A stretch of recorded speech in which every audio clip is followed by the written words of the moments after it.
right, well, let's see what the first question is. Looking at the current situation worldwide, we notice that inequalities are increasing. What are the major challenges in fighting inequalities? What do you think? I think a key of inequality is that it's power structures. And so that's really also what makes it so hard, that we are in situations where those in power, those with economic power, with political power, often perpetuate a situation in which other people are discriminated against, are excluded, and changing inequalities means confronting those structures of power. How about you, Nicolette? I think it's a complicated answer.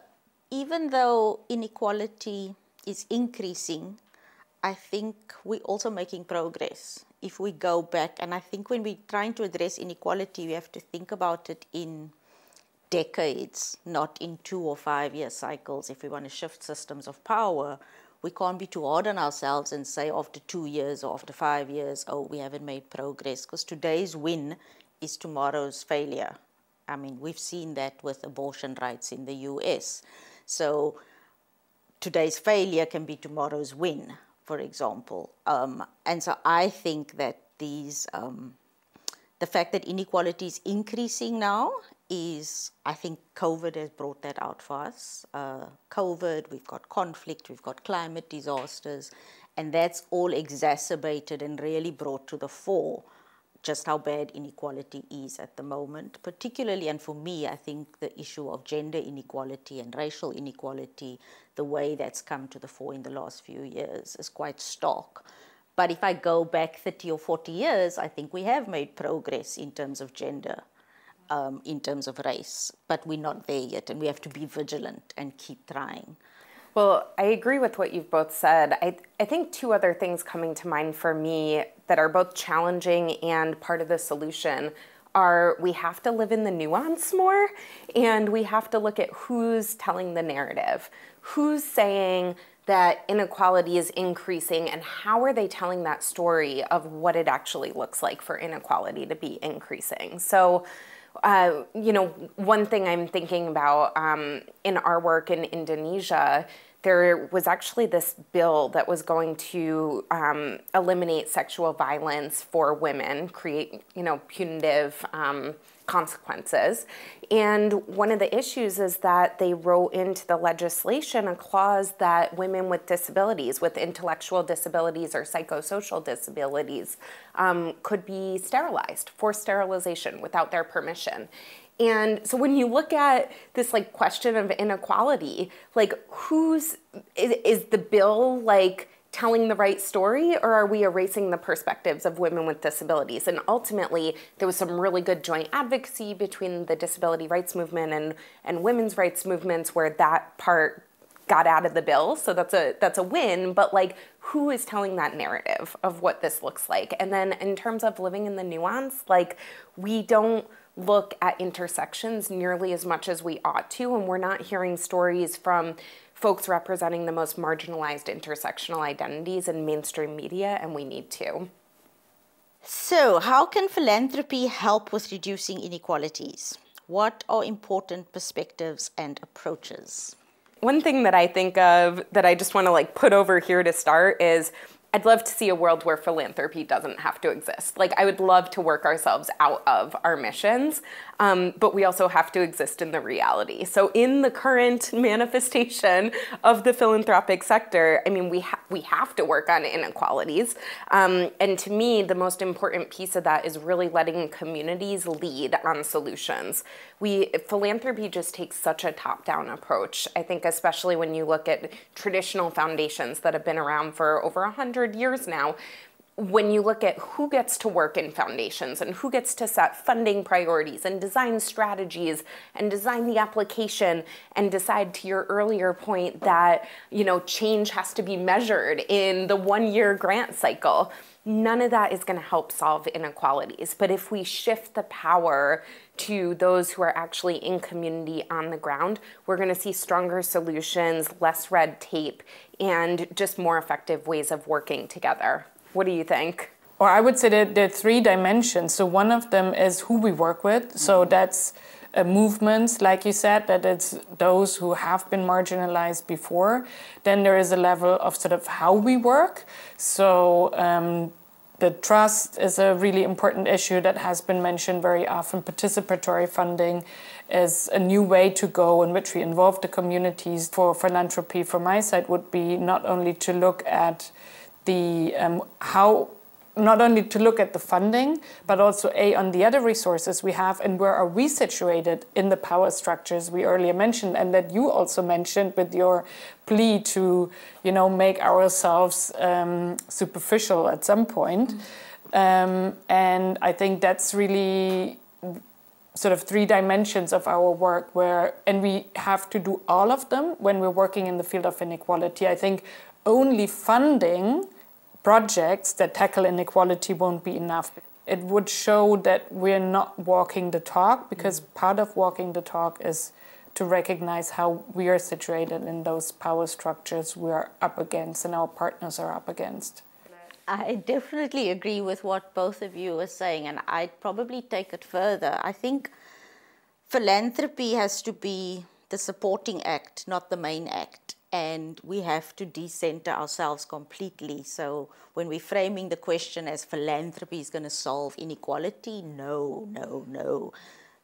Movements and civil society and a whole of society approach is needed to address inequality. You need governments, you need the private sector, you need multilaterals. Philanthropy is just a small sliver in there, but we often centering ourselves in the equation as if we have all the solutions. So I definitely agree around decentering ourselves, but I also think we have to think about the contradiction. We work on inequality, but the way we set up is very unequal and undemocratic. And we have to start talking about not just centering communities, centering those that are closest to the problems, but also talking about accountability. To whom are we accountable when we shift strategy, when we change our minds, when we stop funding a whole sector? Are we ever held accountable? And what does accountability look like to whom when you're working on inequality and systems of power? So grappling with our own power and privilege, we have to do that in terms of how we do our work. And we have to start saying, how do we free grantee partners to do what they need to do and we get out of the way and really get behind our partners versus putting ourselves and our strategies at the center. When we say we're interested in working with inequality, it should be, I don't have the answers, what do you think we should do to address inequality? And I'm going to get behind you and fund you in a way that lets you be free and lets you dream and lets you have a vision that's unimpeded by my own ideas about what I think the answer is to inequality. Wow, that was a powerful statement. So the last question is, how can such approaches successfully put into practice, and how can we as funders make it happen? I think in a way, Nicolette, you've already alluded to some of these points, but like, what do you have to say from your experience specifically, or what would you want others to do differently? I think we have to support the work. We have to build ecosystems and build networks working on inequality. We have to connect groups more clearly and free them to do the work. Flexible, core, unrestricted funding for the long term. I think I've said in the beginning that addressing inequality is a decades-long project. So we're often proud of ourselves in philanthropy if we do a 3-year grant or a 5-year grant. We have to start thinking in decades if we want to address inequality. And we can't keep chasing the next innovative, sexy thing. For me, we must redefine innovation to be funding the boring things, funding the infrastructure, funding the staffing costs, funding the bricks and mortar, and strengthening the infrastructure of civil society and movements for the long haul and connecting them to each other across borders, across sectors, across issue areas, so that the gender movement and the indigenous movement and the disability movement and the LGBT movement are working together. One thing we never talk about are boards. And so I want to talk about boards for a second. It's still largely white men who have been in these roles for a very long time. And I honestly think to tackle inequality and to actually like move closer in our missions, we've got to see turnover in boards that really reflects the diversity and beauty of all of the communities that we are working with. I want to see that on boards because leadership trickles down. And it's not just about boards, because the very structure of boards is problematic too. So I want to see a real diversity of staffing at all levels of organizations with fair compensation and with all of the structures in place that actually retains that talent, because this really is a long game. Change is not going to happen in 1 year, 2 years, or even 5 years. It's the multi-decade game. So that's really important. And then I guess the last thing that I would just highlight is like we have to keep thinking intersectionally and really looking at the intersections that often get missed. And I know I'm here representing a disability fund, but disability is always left off the table. And so we actually do harm to solving inequalities when we are excluding in our intersectionality. So if we're looking at 3 intersections, but not all the intersections, who is continually getting left behind? Well, that inequality is widening. So how can we really, really think who is not at this table and do a better job, not just to tokenistically include, but to shift leadership and power within those structures? What do you think? I think you have the closing words on this one.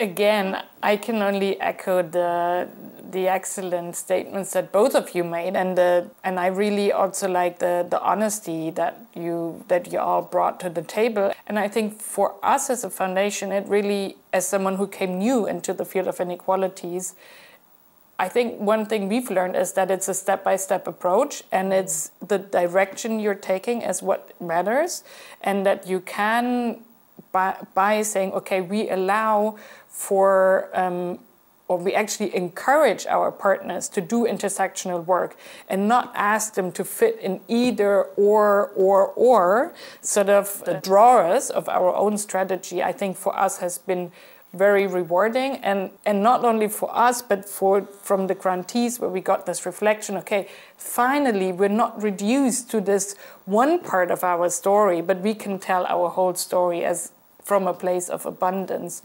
And that's something I would like to stress, that we have these high aims and we have to make progress towards them, and in the sense of not getting burned out, also, you know, celebrate the successes that we've made, celebrate and be joyful in what we're doing, and by that inspire others to come with us along that way. Thank you both. Thank you. Yeah, thank you.